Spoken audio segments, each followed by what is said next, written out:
Today's episode of On the Ground Parenting is made possible by the generous donations of our listeners. To learn more, look in the show notes or listen to the end of the episode.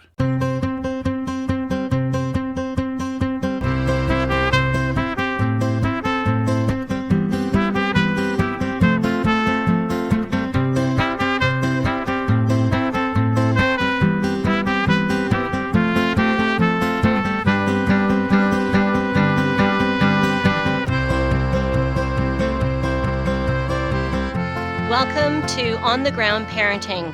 My name is Sandy, and I'm joined with my parent ed colleague, Sam. So we're co-hosts this evening, and for the first time ever, we have a guest. And I would like to say hello to our guest and introduce Ken Cole and welcome you to this On the Ground Parenting podcast. Thank you. It's nice to be here, and I hope it's going to be a journey of discovery. It usually is. I think it will be, Ken, and just knowing the adventures I've had with you, I think it will be a great discovery. So we talk about what topics we want to have, and sometimes we're influenced by events that happen in our lives. And the other day I happened to see a video, and it was of my friend Ken, and he is involved in providing some very helpful information to people, and I'll let him describe that a little bit more.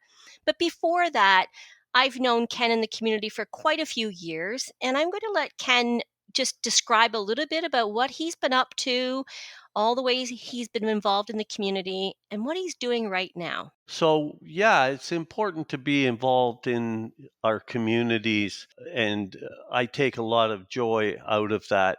Right now, over the last couple of years in the autumn season, we have had leaf reports making the information available to people who love the changing colors. And we have a raft of people who help us along with that or will step in. And we were out today into Algonquin Park, and it was spectacular. Great word. It was, because it was better than spectacular. It was spectacular. And we just found ourselves oohing and awing every time you went around the corner. You'd confront yourself with a tapestry of color and leaves.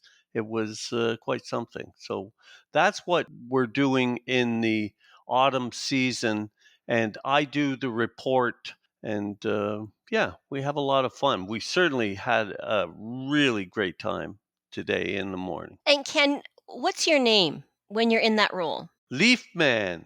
Leaf Man. That's right. Leaf I Man. am the Leaf Man. Yes, you are the Leaf Man. Every time I say it, that song, the Beatles song, pops into my head. I'm the Leaf Man. I'm the Leaf Man. You're the walrus. Cuckoo, cuckoo, cuckoo, cuckoo. Oh, that's great. That's fantastic. Yeah. I don't know if I had it right on, but Close so enough. be it. So be it. It's improv. Yeah, and that's also been a big part of your life as well too.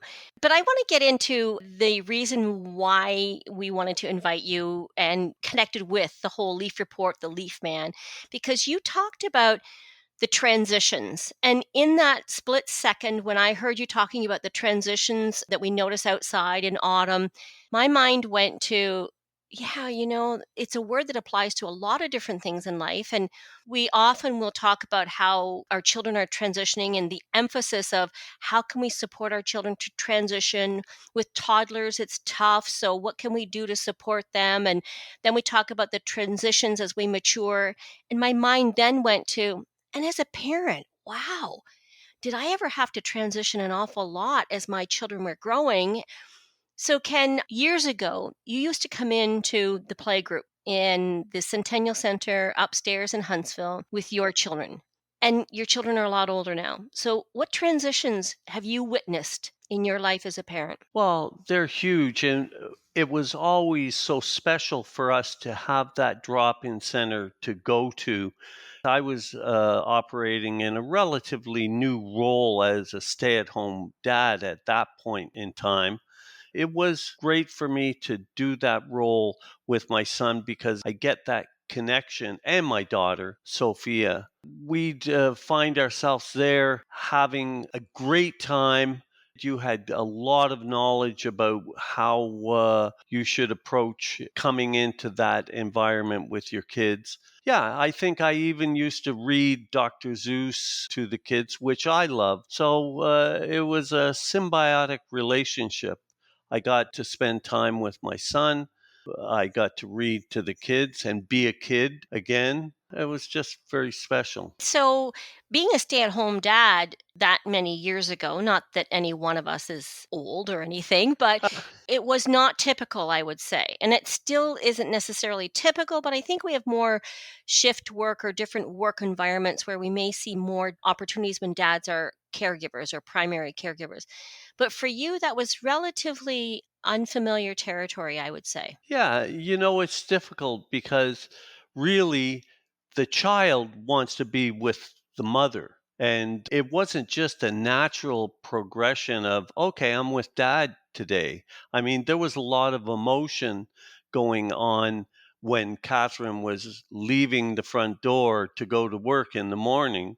There was tears to be spent, and I would be holding Jesse, and he'd be reaching out. Then, as, as soon as she was gone, he'd look at me like, okay, I guess this is it, isn't it? Until Catherine came home after the store closed at 5 o'clock, I'd take Jesse to the door, and he'd almost jump out of my arms into Catherine's arms, and then look at me and go, bang, you're dead. And he didn't really mean that, but it just outlines there were challenges when you were a dad staying at home in this somewhat new role. Yeah, I was thinking about that. And so now let's just jump a little bit further. And so the transition, so that was what it was like when the children were young and you were a stay at home dad with them. And now what's it like? How are they reaching out to you now, all of these years later? What's the role reversal? Well, I think as we get aging and our kids grow up and start the adult life that they're going to live, Jesse, he wants to help me. He wants to be a part of that process. And we're very close. And I love that. I mean, I love being a dad and I love spending time with my kids on that level. And I also feel like there's a real place for me that they come to me for advice or help. And that's a special feeling. And to have them be there for you, like Jesse, my son is coming back from Edmonton on Sunday. I'll pick him up. And work that I had prior, the heavy lifting, is now it's harder for me. So he comes and it's a real help for him to help me close up the pool and clean the gutters, up ladders and down ladders, and the ice damming of last winter. I just simply can't do those jobs. So now the seeds we've sown before with having our relationships with, in this instance, my son, come to fruition, and he's there and we can connect on that level too. The conversations are much deeper, of course, than they were when he was 3 years old. Yeah, it's a pleasure for me to have that relationship with my child and see the fruits of our labors. We love to see that. And I know it doesn't happen with every parent. I mean, there's no guarantees that that relationship is going to flourish. So I feel lucky that it does. And hopefully, as time goes on and the aging process carries on, that we'll still be able to maintain that in our relationships. I think you really highlighted it, Ken, when you said that the investment that you put into building that relationship when they were younger has come to fruition. That was such a beautiful way of phrasing that. It really speaks to my heart because I think that's the goal as parents that we all have or caregivers. We want our children to feel comfortable and to be able to be friends when they're older. Like that's really what I would love is for me to want to spend time with my kiddos when they're older, which I think is part of the investment that we're putting in when they're younger. So Yeah, I think you're right, Sam. And that payoff is greater than pretty much anything. We do, as you said, invest our time and happily so to bring our kids up with the ethics that we feel are important to survive in the world. And we have challenges as well with children. The relationship with my daughter is a great relationship, but it's totally different than the relationship with my son. So you need to switch gears on how you're approaching each child. We see them as, okay, these are our kids and they will do in unison all the things we think are right. It's not like that, is it? It's, no. yeah, they are little individual people who have differences and their own opinions, and those opinions will change. So I just love my kids and I love anything that we have to do together. I find a great deal of joy in it. Thanks. Ken, you mentioned that you were sowing seeds. And I really like that metaphor of the role that we have as parents and just seeing how similar to the trees, like we're growing this plant. Is there anything in particular that you think about the seeds that you were sowing in your children? I have to keep in mind that I was learning just as much as they were learning. They're starting to have that process of figuring out how life will look. And I was the same. I remember in that those early days, I worked at Deerhurst as a waiter in one of the outlets there. And I can remember serving some people, and as I left the table after I took their orders, I had this panic attack that I was going to have a child, not just me, Catherine and I, of course, but I didn't know what the hell I was going to do. And it was just so frightening. And I think every parent has to go through that process.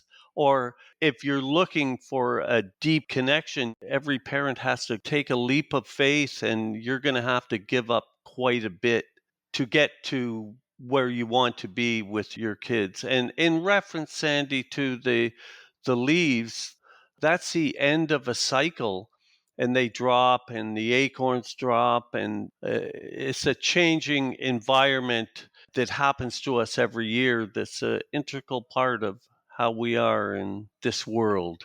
Hmm. Sam, did you want to reference anything about the seeds that we sow in our children? I love that metaphor. It really does highlight what we're doing as we're putting the time in. We're teaching them the things that we're teaching them.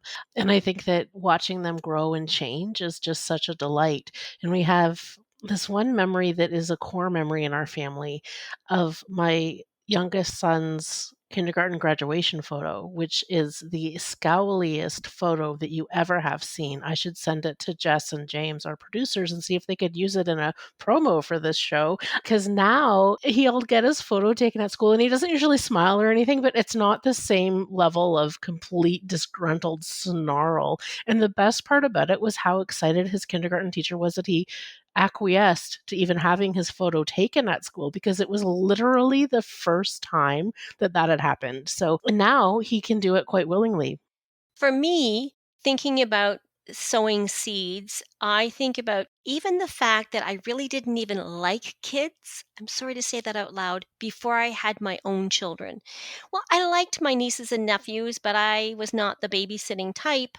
But when I became pregnant with my son, I was just so amazed with his whole experience. And when my children, when he was born, and then when my daughter was born, I was impressed with how huge this role of being a parent, of being a mother was, and that I felt that I had a very short time when they were young to instill my own values, morals, ethics, principles. I just wanted to influence them so that they had that grounding, the place in which they were growing, their seeds were sprouting, that it was secure, that it was founded in something that was valuable.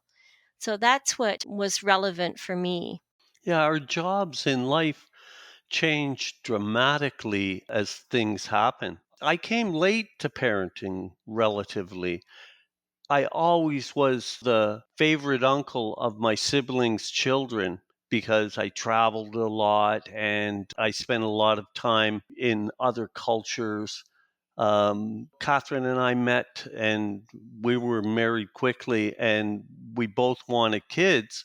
So consequently, I'm quite a bit older than I don't know a normal dad would be. I don't think it's really affected my parenting negatively. I think the way my kids look at me now, it's been affected somewhat. Hey, that's what it was, and I can't change it now. Right, embrace it. Well, as we wrap up, I want to just bring forward something that you shared with me in our conversation the other day.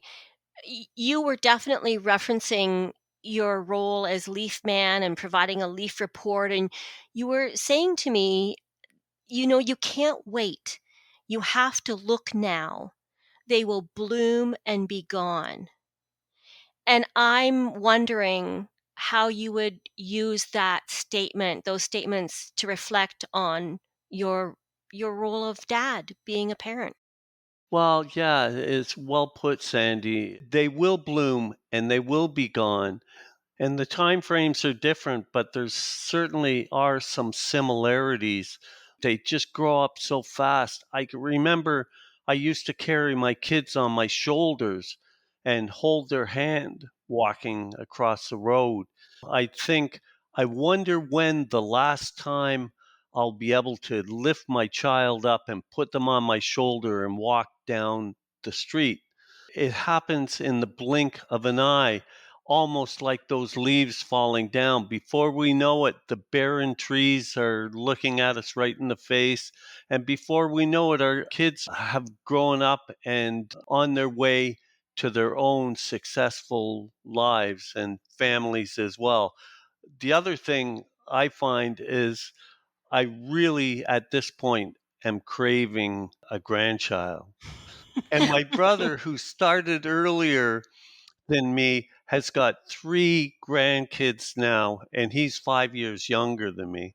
So I take a lot of abuse for that. Yeah, just putting it out there, right? A little inspiration for your kids.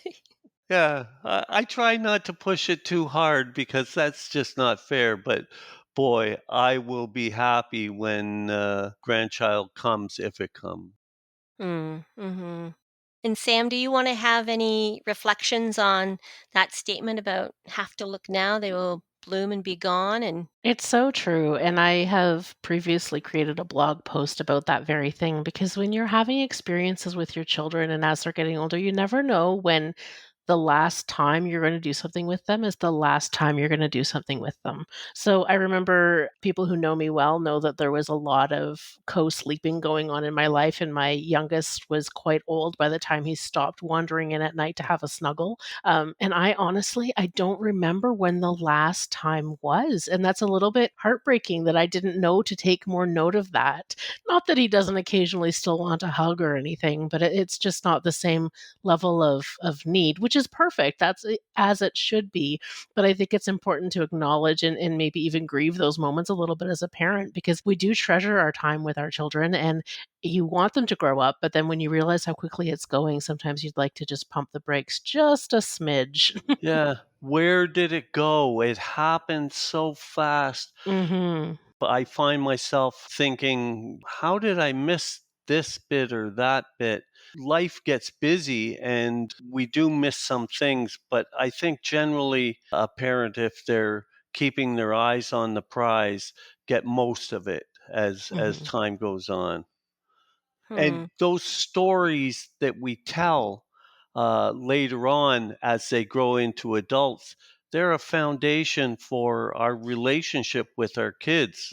There was one funny story where I had these brownie chocolates, and it was in the winter, and I had to go and shovel our truck out. And I said to Jesse, don't eat any of those brownies. Don't do it. I'll be back in a second. I had to run out. I ran out, started the car, and ran back in, and there was Jesse with the chocolate all over his face, and he looked at me and said, "Dad, I didn't eat the brownies." That's delightful. We tell that story now, and Mhm. he's like, I know he enjoys it, but in the beginning, he's like, "Oh no, not this one again." Yeah, yeah. I loved having my children grow up and such a different role being a child myself. I wanted to go see the world. I wanted to go explore. I wanted to have my own adventures, and my parents were there and I just thought they were always there, but I was on my own path, and I try and remember that. So as a parent, to not try and hang on too tightly, but oh my gosh, I cherish it. So now with my children and their spouses and my grandkids, I'm sorry to tell you, Ken, I'm Oh, just delightful. I love it. I love being together with my family. I laugh, I'm inspired, I'm dazzled by the brilliance and the thinking, and I like being with those people. yeah. I feel the same way when we get together for Thanksgivings or Christmases or what have you. I find myself thinking exactly that. I like being together with these people. I like sitting down and talking with them and doing things like that. So there you go. Have to look now, have to be there now. They will bloom and be gone. It's been a real treat, Ken, having you and your leaf man. Maybe we need to know, what's the report of the leaf color right now? Well, it looks like about 75% Algonquin Highlands, a little bit higher than Huntsville, and about 40% leaf droppage, but it's spectacular out there in Algonquin Park now. It's just so beautiful. Pay attention. We need to pay attention and enjoy them. They're here. They tell us our stories about what's happening in our environment. And yeah, I just like having fun with it. I think that's a great way to wrap up and encourage everyone to come visit us here in Canada. Those listeners who are elsewhere in the world, we have incredible color happening right now. Thank you very much, Ken Cole, for being our very first guest on the Ground Parenting. Thank you, Sandy. Nice meeting you, Sam. You as well. And join us in the next podcast, everyone. Thanks very much.